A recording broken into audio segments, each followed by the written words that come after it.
I ate a lot of apples at camp.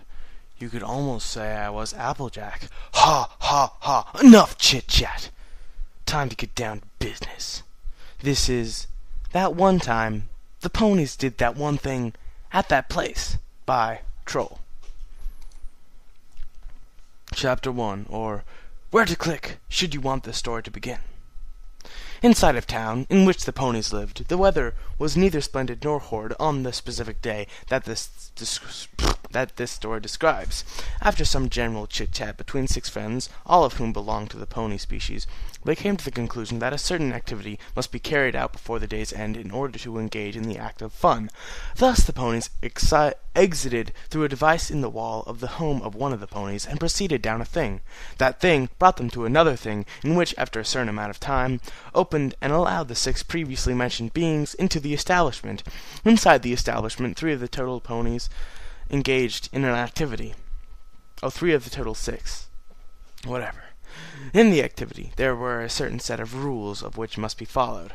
The game also dictated objectives in order for a winner to be declared. After an unspecified amount of time of engaging in this activity, it was stopped and the winner was declared. After a short moment, the 6 friends decided to have a fun time doing something. Obtaining the necessary objects to start the something they did, it was fun. A couple unspecified time units later, the unspecified beings engaged in yet another unspecified activity. This activity, an unspecified round thing, was bounced off the things of choice of the beings that engaged in the activity and tossed around in a circle ring of beings in which fun was obtained. The being of unspecified color being the thing. One of these beings had a name. They also had a gender, female. This female being, of a certain species, had a name that began with the letter T. She enjoyed doing things that required another to transfer information to the other thing in an act that required both things to do something, therefore allowing her to do the thing. She loved doing the thing. She even owned a thing, in which she kept all the things which were used to do the thing that she liked so much. After winning the thing that the beings were engaged in, the being whose name begins with a T felt an emotion. This emotion led to an act which expressed the emotion in a visible way for the other 5 of her friends to view and determine which emotion was being expressed. Suddenly, the cloudy skies are cleared, and everything is no longer foggy. It becomes apparent that the 6 beings are actually Twilight Sparkle and her friends, and the unidentified place is Ponyville, and the unspecified time is 4:30 on a Monday. The temperature is exactly 78 degrees Fahrenheit, and it is sunny. There are exactly 432 residents in Ponyville, and exactly 500 bird residents. Wait. You know what, forget it. On this very specific day, at this very specific time, Twilight Sparkle and her friends went to Sugar Cube Corner to engage in some fun activities, which included talking, eating, and waiting for something interesting to happen. Suddenly, the doors burst open. It's George W. Bush! He's wearing a beret. What are you doing wearing a beret, George? Said Twilight. Cupcakes started flying from the counter of Sugar Cube Corner. They're everywhere, engulfing Bush! Suddenly, the roof turns into soup and drenches the ponies. Twilight is a cat now. She's allergic to cats. She reaches out for the magical pole of wonder, but misses and falls into a boat. The boat, actually. Inside the boat there is a map. Map! Who said that? The cat takes the map, but it melts into a dozen doves. Applejack falls from the sky. She's a whale now. The boat explodes and Twilight falls backward into my house. Hello, Twilight, I say. She's a cat, but she's allergic to cats. Twilight starts to sneeze, Pinkie Pie. I don't understand what's going on because I am typing the story, but I'm staring at Twilight at the same time. My fingers keep typing while Twilight continues to sneeze.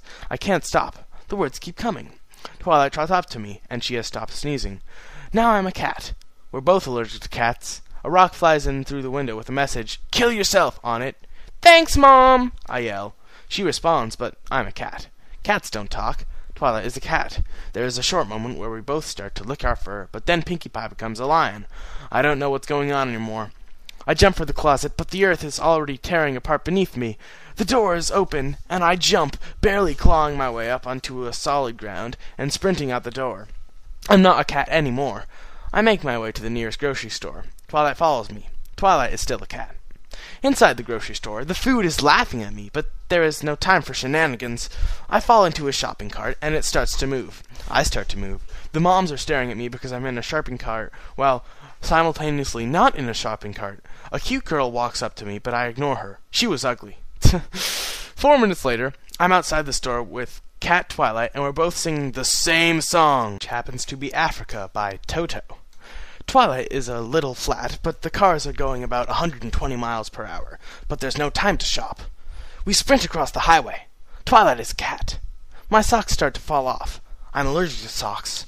I start to sneeze, but I only manage to spin around in a circle. For a moment, I'm a marmoset, but then it fades to gray, and I'm back to being a human. Twilight jumps into the portal, but I stay. I have a family to take care of. I wipe back the tears and take a shower. I hug the nearest tree, and it hugs me back. There's no time to waste. The storm is coming. I run as fast as I can.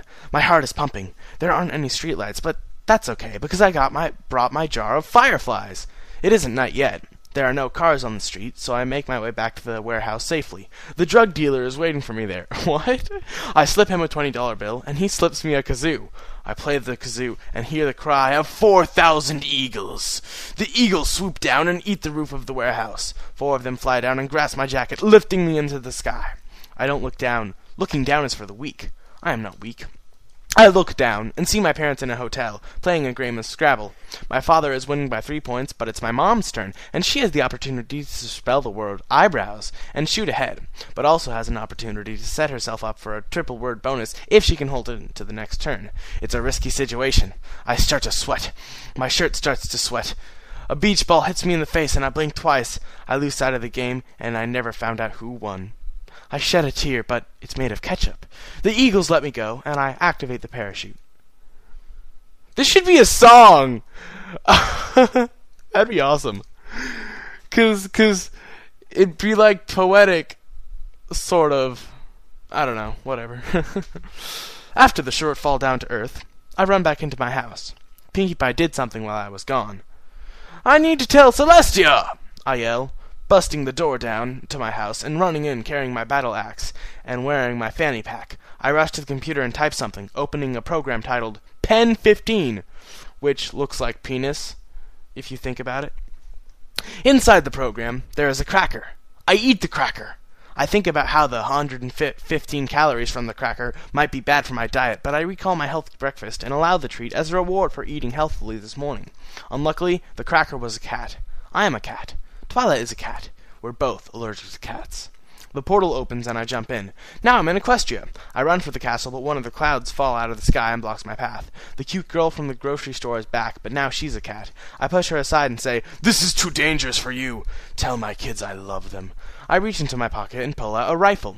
The monster is approaching. I wipe another tear and run forward. The monster whips me with a vine, but I shoot it in the eye and it explodes. My hearing is lost for a short moment, but it comes back. Twilight is there. She's a cat. The other ponies are there, including Applejack. I check my breast pocket and pull out my packet of crayons. "Only 32 crayons left," I say, despairingly. There isn't much time left. Applejack nods her head, and so do the other ponies. I put the crayons back into my breast pocket and look at the castle that is far away. I pull my hat over my head and a little bit more to hide over my eyes, but then I look back in a flash and start to run. I run as fast as I can. I jump, and the bridge starts to close. "No!"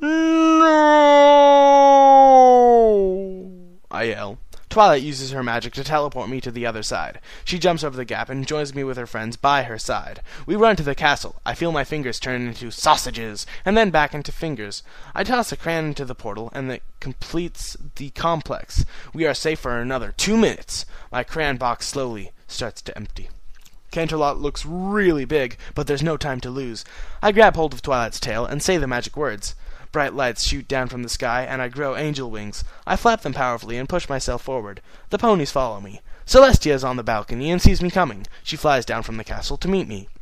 I land on the ground, pounding my fists into the grass and making cracks go everywhere. Twilight and her friends land next to me. Celestia lands in front of me, and my eyes become dinner plates. Twilight is a cat. I'm allergic to cats. Celestia opens her wings. I sneeze 3 times. I fall backwards, and the spaghetti flows from my pockets. Celestia backs away as the spaghetti flows out of my pockets. I take my shirt to try and clean the spaghetti, but it just gets worse. I'm crying now. My mouth starts to foam, and my tears mix with the spaghetti. I try to unzip my pants, but I can't. What? All I can do is roll around in the spaghetti while crying. Twilight falls over. I curl up into a ball and cry more, the spaghetti falling out of my pocket still. My t-shirt is covered in the meat sauce that trickles down my leg. Suddenly my underwear becomes comfortable from all the sauce in it. I cry some more, and Celestia eat my t-shirt. She says no. I suck down into the spaghetti. Suddenly, I'm back in my house, with my t-shirt back on, and everything is back to normal. I take a step forward, but Twilight the cat is there. I trip. I fall backwards, and spaghetti flows from my pockets. Was it a dream, or was it not? Kind of broke away from the initial expectation there of just being really general, and then it's just really random. Sorry if this was a bad read. I haven't read in a week, which is a long time for me, and it's really late. Yeah.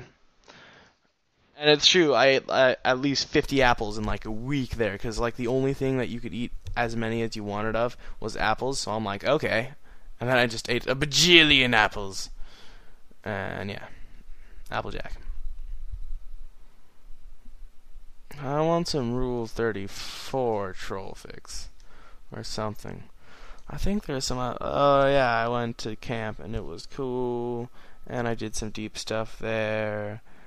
And I like inspired my counselor or whatever. And like came out of the closet or whatever. Just saying. But yeah, that did happen. And he's like, oh my god, you're so brave. You inspired me to... I don't know. Or, no, I impacted him.